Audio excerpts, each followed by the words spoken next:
Madu itu kan kebanyakan orang mindsetnya ya udah halal lah, ini produk dari perut lebah. Jelas-jelas dalam Al-Quran tertuang bahwa apapun yang keluar dari perut lebah itu berkhasiat. Namun pada realitanya dalam proses itu tidak seperti itu.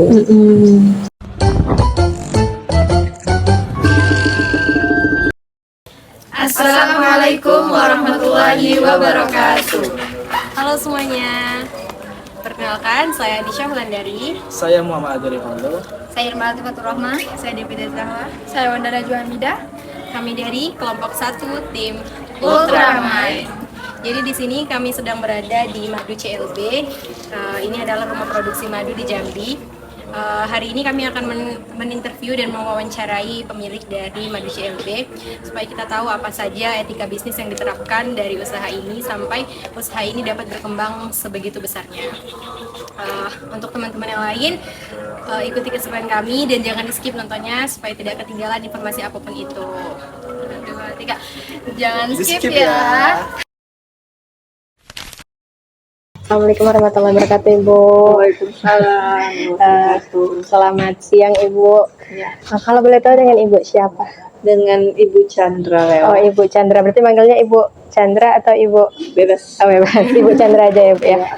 Kalau boleh tahu Ibu di sini sebagai pemilik ya? Ya. Oh, pemilik. Masya Allah. Jadi gini, Bu, kami dari Universitas Jambi, mahasiswa Fakultas Ekonomi Bisnis, program studi Ekonomi Islam. Jadi kami tuh dapat tugas akhir, Bu, tugas akhir tentang etika bisnis yang dimana kami harus mewawancarai pemilik usaha gitu. Nah, kami udah searching tuh beberapa pemilik usaha dan ngelihat nih Madu CLB dan ngelihat di Google tuh juga kayak ini memenuhi gitu, Bu, dari tugas kami. Nah, di sini anggota kelompok kami itu pertama saya sendiri sebagai narator, ditemani sama Zahwa dan Namanya siapa? Anisha. Oh, astagfirullahaladzim. Ada belum kenalan? Oh iya, saya Anisha, Bu. Sebagai narator ini Devida Zahwa. Devida. Devidea. Zahwa. Panggilannya Zahwa. Ini Anisha. Anisha. Kalau yang cowok itu Ardi, Bu. Ardi. Kalau yang jilbab abu-abu Wanda. Kalau yang jilbab hitam itu Irma. Gitu, Bu. Nah, mungkin langsung saja ya, Bu ya, masuk ke pertanyaannya. Kalau boleh tahu ini usaha ini udah berdiri sejak kapan, Bu? Sejak tahun 2008. Wow. 2008 berarti sudah lahir, Bu? Udah 2004 kan, Bu. 2008. Udah lamanya nih, Bu. Kalau boleh tahu awal mula Ibu membuka usaha ini tuh alasannya apa, Bu? Ini sebenarnya bukan usaha saya. Oh, Suami. oh. Cuma suami saya seorang pegawai ini ya, di air traffic control pesawat di bandara. Dan dulu di bandara Soekarno-Hatta, sekarang dinasnya di bandara Soekarno-Hatta. Oh iya. Jadi dia nggak bisa fokus. Jadi Ibu ya. Ya, jadi saya dulunya kerja swasta, terus akhirnya resign, saya nerusin. Coba. Oh, begitu. Ya, coba mengembangkan. Alhamdulillah dikasih Allah jalan gitu ya. Tapi ya banyak lika-likunya. Kalau dari awal dibentuknya usaha ini kan, Bu, tadi katanya dari suami Ibu ya, dari 2008 sampai sekarang itu pas udah lamanian ya, Bu. Dari awal dibentuk usaha itu kira-kira tantangan yang paling wah banget itu apa, Bu? Yang Ibu sampai kepikiran gitu, tantangan yang wah gitu. Tantangannya banyak ya, yang waktu banyak. Namanya juga dunia usaha bisnis itu kayak kita naik roller coaster. Benar. Terus kemudian rezeki itu yang menentukan tuh bukan kita, tetap Allah. Semakin kita kejar, nih kaitannya ya. Semakin kita gemes, semakin kita mau ngejar, semakin kita ngebet, semakin kita kesal, makin kita marah nggak dapet, makin jauh. Tapi ketika kita dalam bisnis itu, makin kita tenang, makin kita sabar, terus percaya. Ya semua itu Allah yang ngatur. Gak bisa kita mau, apalagi dunia madu itu juga seperti itu. Makin kita pengen panen yang banyak, makin dia istilahnya dipermainkannya ya. Semakin kita ujinya Iya, kesabaran kita. benar-benar. Gitu. Jadi memang harus tenang, sabar. Iya. Ketika kita menghadapi suatu ujian atau tantangan. Ya kalau memang belum ketemu jalan keluarnya, ya berdiam dan doa. Pasrah Hanya ya. ibadah. Enggak pasrah. Pasrah Bukan berarti ada berarti ikhtiar. berpasrah. Ya, bukan berarti berpasrah, tapi ya ini lagi ke Allah gitu ya. Tuh. Di luar kendali ya Bu ya. Iya, semua itu kan kendali Allah. Iya. Kita tuh tidak usah minta dengan manusia, tapi pada Allah. Iya benar Bu. Yang penting kita udah berusaha gitu kan Bu. Hasilnya Allah. Bu, kalau boleh mau tanya Bu, CLB ini apa sih Bu? Singkatannya atau memang Iya. Dulunya tuh pertama CLB itu nama saya sama suami Chandra Lela Budiarto. Ya Tapi di 2020 akhirnya bentuk perusahaan ya PT. Jadi Cipta Lebah Berkah. Oh. Dia tuh memang Chandra Lela Budiarto. Ya ampun. Budiarto nama suami saya. Oke. Bu, pertanyaan selanjutnya nih. Cara Ibu ini menjaga kualitas madu dan jujur kepada pembeli di tengah persaingan yang lumayan untuk saat ini gimana Bu? Jadi kalau kita menjaga tuh kaitannya dari sisi syariah Islam ya. Iya benar Bu. Itu lebih ke halal kan. Iya. Nah, madu itu kan orang pada kebanyakan orang mindsetnya ya udah halal lah ini produk dari perut lebah. Jelas-jelas dalam Al-Qur'an tertuang bahwa apapun yang keluar dari perut lebah itu berkhasiat. Namun pada realitanya dalam proses itu tidak seperti itu. Ketika madu ini tidak pandai, kita ketika pasca panen atau proses panen kemudian pasca panen tidak bisa kita sesuai dengan standar, Iya. itu bakalan menjadi kamir atau berfermentasi. Kamir itu bahasa kimia ya. Iya. Berfermentasi. Nah, ketika dia udah berfermentasi itu dia nanti lama-lama bakalan jadi alkohol, jadi etanol dan memabukkan. Dan itu saya pernah ngalamin. Makanya kalau madu itu tidak bisa kita hanya membicarakan madu itu dari sisi asli. Udah, pokoknya madunya asli tepat. Kalau rata-rata sebelum saya sama seperti orang awam pada umumnya, saya juga pernah ngalamin seperti orang umum pada umumnya ya. Iya. Madunya asli enggak? Terus ini asli ya, enggak campuran kan? Iya, Kan itu kayak paling gitu ya. sering tuh Bu. Kayak gitu ya. Nah, sebenarnya bukan seperti itu. Jadi produk madu ini bakalan jadi etanol atau alkohol kalau proses panen itu tidak sesuai dengan standar. Nah, madu itu harus panennya tuh udah memang sempurna ngatup. Jadi madu itu dari nektar. Nektar itu adalah cairan bening yang dari tumbuhan ya, bisa dari bunga, bisa jadi daun, bisa jadi tangkai, bisa jadi dari pohon gitu ya. Nah, kemudian diproseslah oleh lebah menjadi madu. Nah, nektar itu sama dengan glukosa, tapi alami. Glukosa alami. Ya, kan manis bening cairannya. Gitu ya. Nah, ketika panen, kebanyakan para orang panen itu banyak kadang tidak paham, kadang memang sengaja dipanenlah sebelum waktunya panen. Nah, jadi panen itu ada juga aturannya, tidak hanya yang penting udah ngisi panen, nggak bisa. Jadi kalau madu itu proses panen itu harus ngatup semua. Nah, ini ngatup semua nih ya. Ini udah nutup semua. Ini ditutup sama namanya lilin. Lilin ya, ini nutup dia. Kalau nggak ngatup, ini bukan nggak ngatup ya, ini sudah lama. Jadi kan ini karena sampel ya, jadi keluar pecah-pecah dia. Jadi dia harus ngatup semua. Nah, itulah yang namanya madu. Tapi kalau dia masih belum jadi madu, berarti dia masih nektar. Nektar itu berarti glukosa. Tapi kalau dia udah jadi madu, jadi enzim. Nah, beda. Kalau madu, enzim, kalau tidak ada lagi namanya glukosa gitu ya kan. Kalau waktunya tuh Bu, berapa lama tuh? Nah, kalau kita standarnya biasanya panen itu paling cepat 25 hari, tapi standarnya 30 hari. Sebulan. Dan dia cuaca. Iya, kalau cuaca ini Bu. Ya nggak udah panen. Jadi dia nggak. Jadi kalau cuacanya hujan terus tuh biasanya susah dia mau nyatu. Karena mau cari resin. Resin itu getah. Untuk menutup ini pakai namanya getah.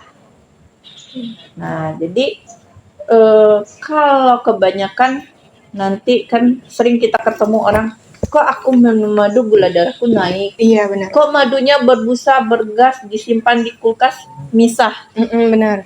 Itu kaitannya dari syariah Islam tadi ya, Iya. kejujurannya. Benar. Terus yang marketingnya jual madu asli. Nah, dipanen dari farming sendiri, gitu ya. Madunya berbusa-busa bergas tuh, itu udah jadi etanol alkohol. Itu udah bikin orang mabuk dan saya pernah ngalamin mabuk madu itu. Makanya saya berani dan bisa paham ngomong bicara. Itu akhirnya saya teliti, riset. Kita harus riset.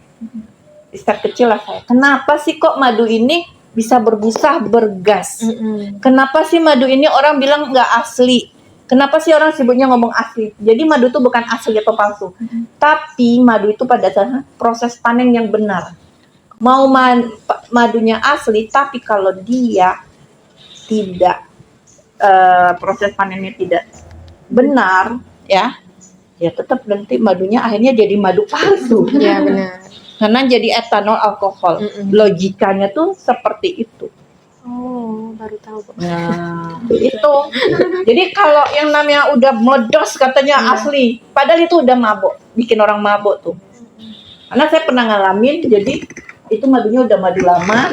Jadi madu yang berbusa itu apa saja penyebabnya? Yaitu tadi proses panen yang tidak sesuai, sehingga madunya itu ketika nanti udah masuk, madu ini kan sifatnya sangat rentan sekali, gitu ya. Nggak usah kita campur dengan bahan-bahan yang lain lah atau air apa segala macam ya.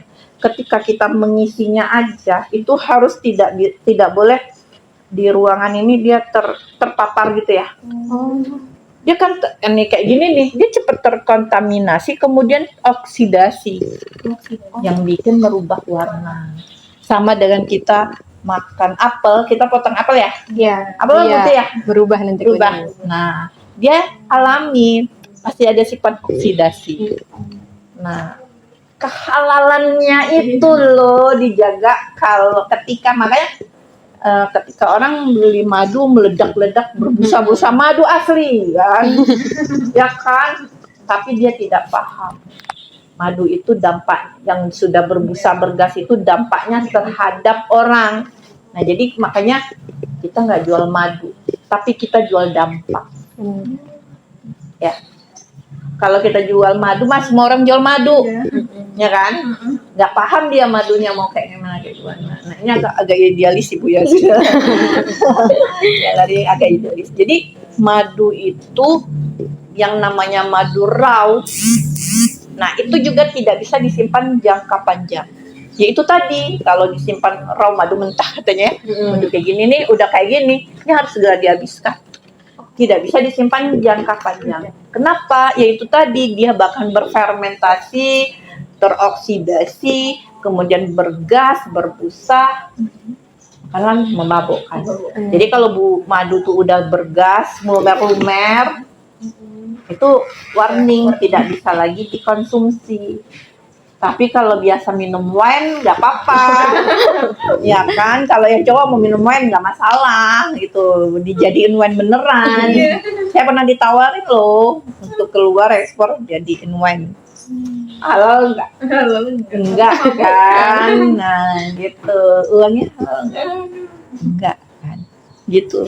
Jadi terkaitnya kalau dalam dunia perlebahan yang namanya syariah, sebab kan orang berpikiran bahwa madu itu halal udah, karena kan sudah jelas tuh madu itu dituangkan di dalam Al-Quran, anahal, apapun yang keluar dari perut lebah baik. Memang apapun yang keluar dari perut lebah itu baik, tapi manusia setelah keluar dari perut lebah itu benar nggak memprosesnya, benar nggak menjaganya, Sesuai syariat enggak? sesuai nggak? Nah, di situ yang banyak yang tidak paham halal haramnya madu. Dan toyibnya gitu ya, Bu. Toyibnya gitu.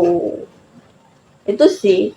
Nah, dari situ nanti kita kan harus jujur, harus menyampaikan sama konsumen. Nah, tapi konsumen ini kadangan ya udah orang Indonesia tuh sudah terdoktrin, Iya. sudah teredukasi bahwa madu yang bergas berbusa itulah madu yang asli, apalagi yang meledak-ledak gitu. Padahal sebenarnya itu madunya madu udah terfermentasi, kualitasnya sangat jauh sekali. Makanya madu Indonesia dianggap dunia tuh jelek. Padahal potensi Indonesia sangat banyak dan benar, Bu. bagus. Kita cuma punya 2 musim, sementara mereka 4 musim. Mereka tuh lagi krisis, luar itu. Krisis madu, kenapa bencana? Mereka banjir segala macam. Sementara kita ini, tapi kesalahan di kita itu orang Indonesia tuh terbiasa, terbiasa dengan berbuat mempertahankan membuat yang salah itu ya. Iya, Sulit untuk berubah. benar, Bu. Memang merubah itu susah, terutama merubah mindset. Iya, seperti sudah tertanam di sini nih, Bu. Iya, makanya kita bikin ada namanya edukasi, wisata edukasi seperti itu. Jadi baru tahu ya. Iya, Bu. Baru tahu. Jadi selama ini tentang madu itu pokoknya asli palsu gitu bener, ya. Bu. Bukan masalah asli palsu atau udah dicampur. Kalau dicampur, jadi madu itu kalau murni dia nanti di Kementan perizinannya. Nah, NKV namanya, nomor kontrol veteriner, karena produk dari hewani Iya. kayak telur, sapi, ayam yang di frozen. Tapi ketika madu itu udah dicampur, ada nanti di BP POM ranahnya, perizinannya.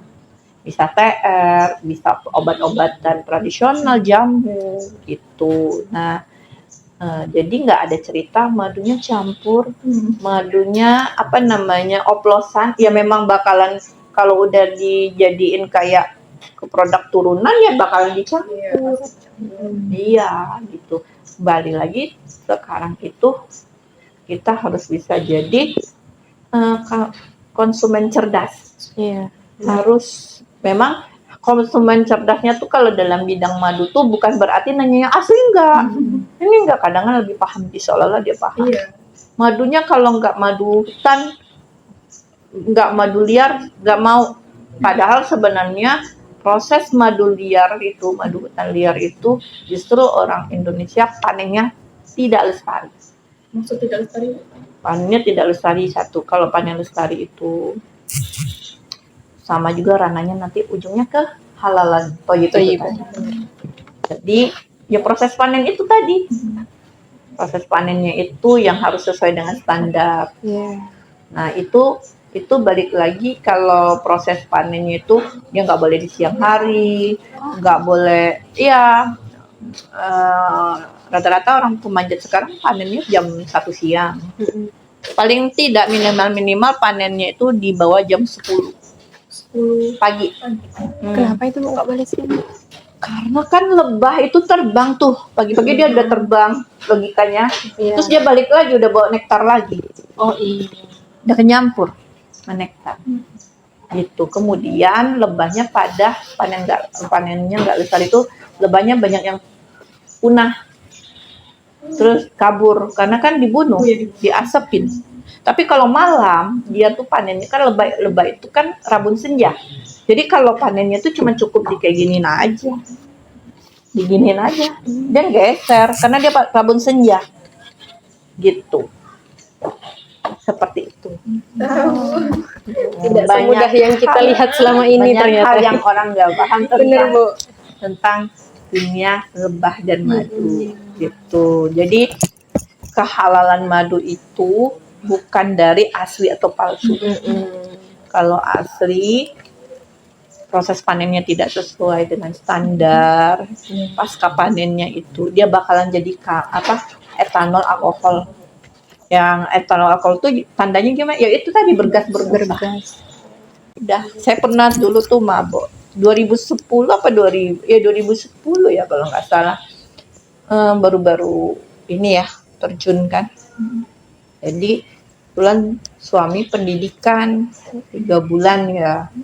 Jadi datanglah madu sialang, waktu dulu masih madu hutan ya, madu liar. Nah jadi madunya itu dianya tadi bawain 50 kilo penuh gitu ya. Ya 50 kilo. Akhirnya madunya itu sudah dikeluarin, dia berbusa terus nggak berhenti karena dia lengket di tangan. Ya kita ini ya auto ya, auto leplek ya, kejilat-jilat gitu kan. Terus, kok kayak gempa bumi lah saya bilang kan. Terus kok kayak kalau baring kok muter-muter ya gitu. Efeknya tadi ya Bu. Iya efeknya kan. Itu mabuk kan. Iya. Banyak kan. Terus kayak gempa lah. Itu kayak gelas tuh goyang-goyang gitu airnya. Akhirnya kan saya diajak temen coba ke rumah sakit periksa. Saya ke DKP periksa sampai cek darah tuh puasa besok dicek. Kata dokter, ibu nggak apa-apa, ibu sehat-sehat aja. Tapi dok, kok saya puter-puter kayak gitu? Tensi saya aman, tensi ibu. Perut saya dok, perut ibu nggak ada masalah. Akhirnya dikasih vitamin aja kayak yang dokter tuh kan. Udah, terus pulang. Akhirnya ngobrol sama suami. Ini kenapa ya? Kok kayak gempa bumi gini-gini? Udah ke dokter, tapi kata dokter nggak ada masalah apa. Terakhir makannya apa nih? Terus akhirnya ngobrol. Itu madu ngapa ya? Busanya nggak hilang-hilang. Waktu itu kan masih belum. Busanya kalau nggak hilang-hilang. Nggak hilang gimana? Terus gitu kan. Kayak bir gitu ya. Jadinya tadinya yang dari 1 galon, 1 jerigen, jadi 2 jerigen.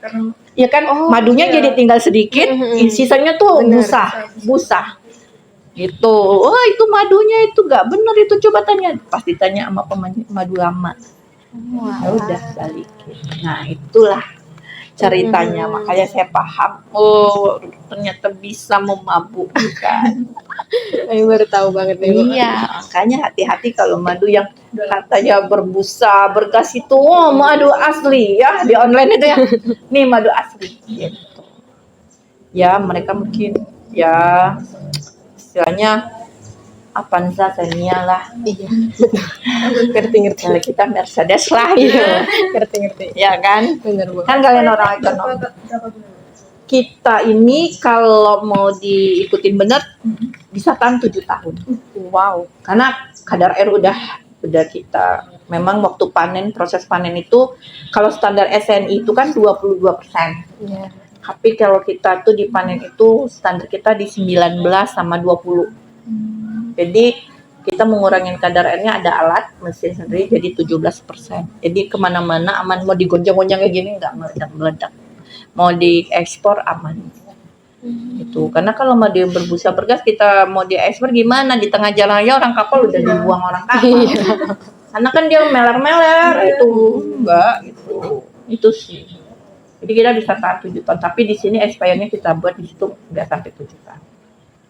Gitu. Udah ekspor juga. Hah? Udah ekspor juga. Wow.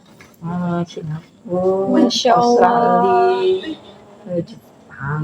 Nah, Iya. ini Tapi kan masih dikit-dikit. udah sampai ekspor nih Bu, dari 2008 sampai sekarang, berarti udah besar nih usahanya kan Bu. Nah, Amin. cara Ibu memasarkan produk Ibu ini gimana sih Bu? Bisa sampai, kalau misalkan kami searching nih rumah produksi madu di Google, munculnya ini Bu gitu. Cara Ibu memasarkannya tuh gimana Bu? Bisa sampai sebesar ini?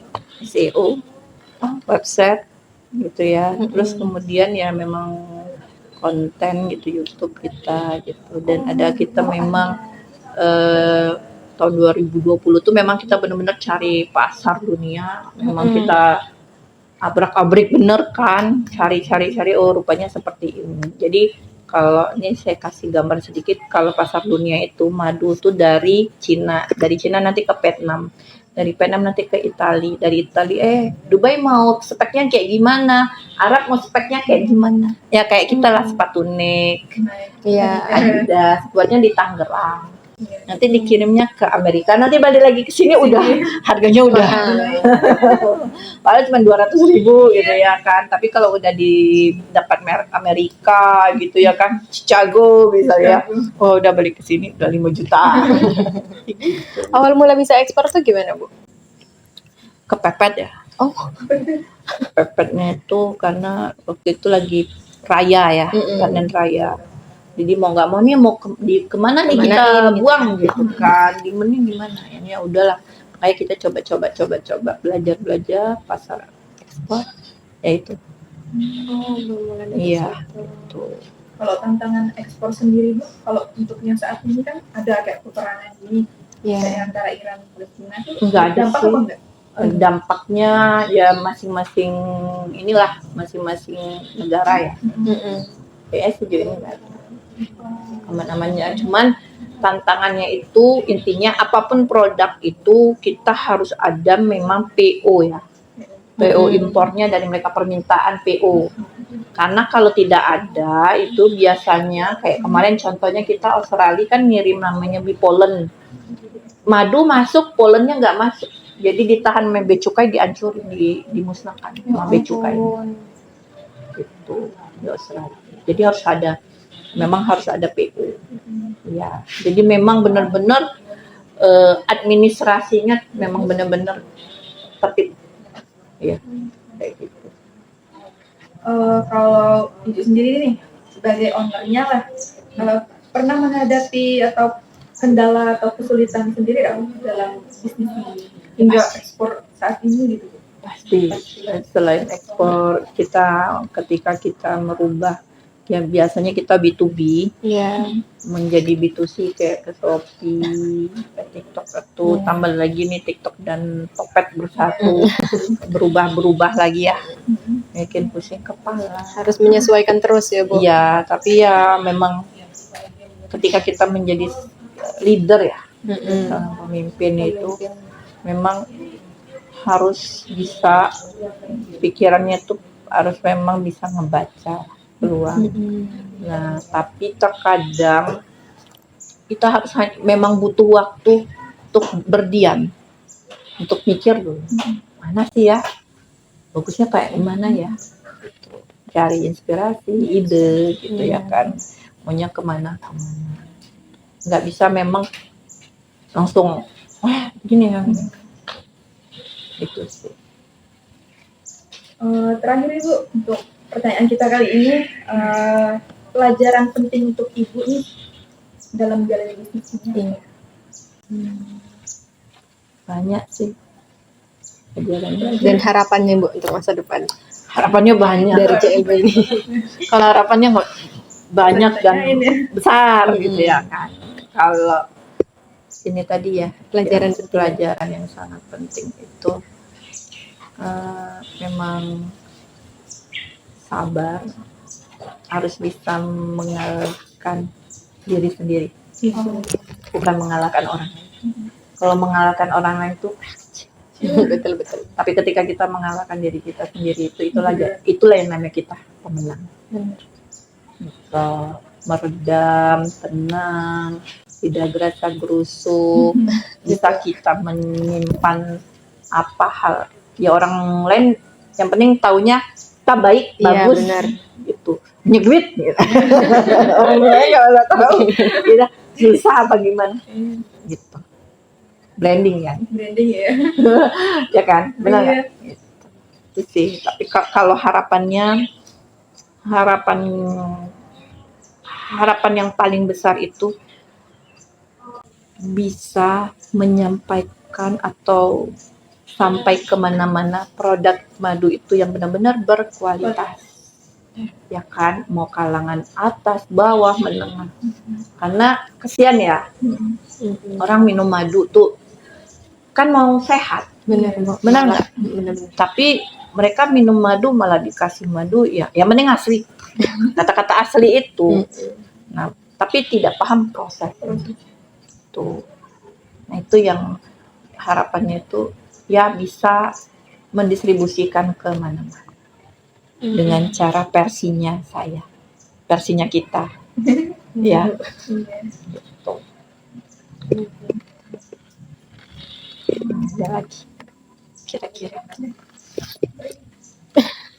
Ini sudah lengkapnya sih Bu. Kami banyak sejauh sebelum datang ke sini tuh Bu, mindset kami juga sama kayak yang lainnya Bu. Kayak madu yang penting asli, terus berbusa dan segala macam. Itu tuh itu baru tahu kalau mereka tuh harus pakai standar inilah pas panen segala macam, itu baru tahu banget Bu. Dan yang sedihnya tuh Indonesia itu untuk dari sisi standarisasi itu masih minim banget, ketinggalan sekali dengan luar. Kemudian dari sisi pemerintah itu memang ya ahlinya concern fokus ke sini tuh memang kurang gitu. Nah makanya tuh saya tuh ngejar ekspor tuh, mungkin kata orang gila dia nih ya, sibuk mau ekspor gitu ya, mungkin ya mimpi kali ya kata orang kan kayak gitu. Tapi padahal sebenarnya saya bukan itu, standar itu yang mau saya kejar. Karena kalau enggak ini gimana, Indonesia ini sebenarnya potensi Besar Bu sebenarnya madu. iya gitu, daripada mereka yang di luar itu tanamannya apa, terus kemudian 4 musim sementara kita cuma 2 musim gitu loh. Kalau oke lah kalau saya evaluasi kita cuma bisa yang panen efektif tuh 6 bulan Iya. kan, suhu yang standar ya panas ya. Tapi kalau dari sisi ininya ya apa namanya, luar mereka udah musim gugur ya, saljunya musim dingin lagi kan beda ya musim salju sama dinginnya Iya. lagi gitu. Nah itu mereka rata-rata memang menyirup, dikasih makan lebahnya untuk bertahan hidup gitu. Jadi dan ditambah lagi sekarang ya kaum milenial Gen Z mana mau jadi petani peternak, Iya. maunya Jarang. jadi AI semua ya, maunya gadget semua, jadi affiliate semua kan gitulah ya, Jarang konten kreator semua nih kayak 2006 gitu kan. Tapi untuk kita itu awas jangan lena, kita sibuk di dunia IT semua ya, namanya ya kan gitu ya. Sementara pelan-pelan kita nanti bakalan jadi orang kelaparan. Benar. Kenapa? Ketahanan pangannya nggak ada yang ngurusin. Iya. Fokus ke IT semua. Sementara saya baca-baca ini kayak David Beckham, siapa tuh yang punya Alibaba, yang punya Facebook apa? Iya. Jack Ma. Mereka tuh sudah lari Jack Ma ke hidroponik. David Beckham juga hamil lebah, peternakan. Mereka paham bakalan ke depan itu semua minim. Dan orang cuma ngasal-ngasal aja menampilkan produk-produk sayuran. Saya aja lagi pusing mikirin gimana saya di sini pengen buat hidroponik segala macam tuh mimpinya saya. Saya pengen buatnya seperti ini. Terus kata tim saya nggak boleh ada yang namanya hijau-hijau rumput-rumput ya. Kenapa? Bersihnya susah kata Bu. Kalau pohon-pohon boleh. Iya. Dulu saya bilang. Terus kan rencana kita wacananya mau buat wisata edukasi kita di sini kan, mau dibesarin buat buat kawasan kan, kawasan wisata di sini. Jadi saya bilang pengen piara ayam. Terus pada bilang, masa dekat kafe ada ayam? Lucu kan. Ini siaganya banyak banget nih Bu. Masih ada lagi di kafe di sana ada. Ayo dicicipin nih Wow. madunya. Jadi tugas utama lebah itu bukan menghasilkan madu. Tugas utama lebah itu melakukan penyerbukan atau polinator. Nah, kalau itu simbiosis mutualisme antara lebah makhluk hidup yang dia memang melakukan penyerbukan itu paling besar dari etimologi serangga-serangga yang lain. 75%. Itu lebah yang melakukan penyerbukan. Makanya kita bisa pakai baju bagus, bisa makan roti enak. Kalau enggak gendum tuh dari mana? apel. Jadi di luar negeri itu mereka punya 4 musim. 4 musim itu karena mereka sulit untuk menghasilkan madu, akhirnya mereka pakai lebah itu untuk penyerbukan di kebun apel, almond gitu ya, anggur itu yang dilakukan. Nah kalau di Indonesia kan diributin itu kalau ada taruh lebah, kan nanti kita disengat gitu. Pernah kejadian di Subang itu di kebun rambutan. Jadi taruh lebah di situ, lebahnya dibakar.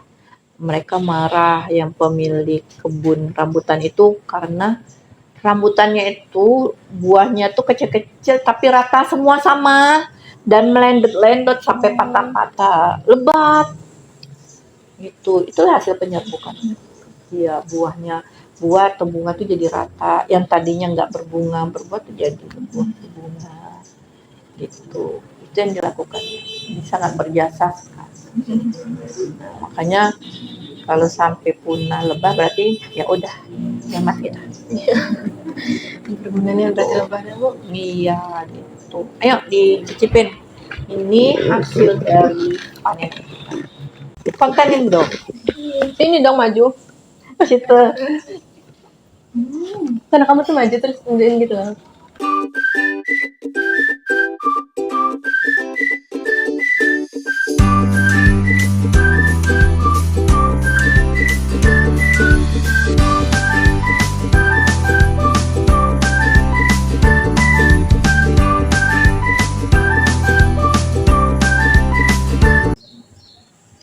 Di bawah ini tempat produksinya bagaimana? Di belakang. Oh berarti madu lebah-lebah di belakang semua. Enggak, kalau lebah di farming Oh, beda tempat. di Muara Jambi. Oh. Ada farming kita punya 1.250 koloni lebah di 200 hektar tempatnya. Ya ampun. Kalau yang di depan sekali. Kalau yang mana? Itu yang kotak. Kotak-kotak itu Itu namanya lebah kelulut. Oh, Stainless kecil. bee, ya, kecil. Stainless bee namanya. Kalau yang di farming itu lebahnya jenis Apis mellifera bersengat. Kalau itu lebah tidak bersengat. Jadi lebah bersengat itu ada 3 jenis. Apis dorsata yaitu sialang yang lebah yang tinggi di pohon itu nggak bisa dipelihara. Dia memang habitatnya lepas. Terus ada lagi yang namanya lebah Apis cerana atau kalau orang Jambi bilang repo. Kecil ya, itu yang bersengat juga. Satu lagi yang di farming bersengat. Tuh. Ibu mungkin kita tutup sesi wawancara dulu ya Bu. Boleh. Nanti lanjut yang lain. Oke. Baik Ibu, terima kasih atas penjelasannya tentang lebah. Kami dari awalnya nggak tahu sama sekali, sekarang alhamdulillah pengetahuannya banyak. Ternyata lebah itu tidak semudah yang kita lihat selama ini ya Bu ya. Nah, enggak Banyak hal yang belum kita tahu. ditaruh kata orang udah dia nyari makan. Iya. Gitu. Jadi banyak sekali yang kami tahu hari ini Bu, dan semoga dengan wawancara ini nanti teman-teman yang melihat video yang kami share nanti jadi tahu juga, jadi tambah pengetahuan gitu tentang lebah nih, ternyata panennya tuh harus gini, terus manfaatnya ini dan segala macam gitu. Kenapa? Memabukkan, bisa memabukkan. Iya. Itu shock deh. Kan bisa bikin main. Kalau mau kita bisnis itu. Kalau mau bisnis itu boleh. Tapi enggak halal. Enggak halal gitu. Masih dunia numpang lewat aja tuh. Iya. Belum lagi nantinya. Iya. Itu sih kalau itu namanya memang selama ini orang udah halal. Kami juga gitu Bu. Ya kan apapun yang keluar dari perut lebah Halal katanya, baik katanya gitu. ya jelas tuh di Al-Quran. Jadi lebahnya ya oke, apa yang keluar dari perut lebah tuh oke. Dari sisi orangnya, manusianya itu yang memprosesnya itu pas kapannya kan bahan dan belanja tuh. Baik Ibu, mungkin ini wawancara kami. Terima kasih atas waktunya ya Ibu. Terima kasih juga, ini kami sudah dijamu dengan baik banget ini Bu. Suara Terima kasih banyak. Mungkin itu dari kami, Bu. Terima kasih. Assalamualaikum warahmatullahi wabarakatuh. Waalaikumsalam. Sekian video dari kelompok kami. Terima kasih untuk teman-teman yang udah stay tune dari awal hingga akhir. Semoga video ini bisa bermanfaat untuk kita semua dan Nantikan video-video kami selanjutnya.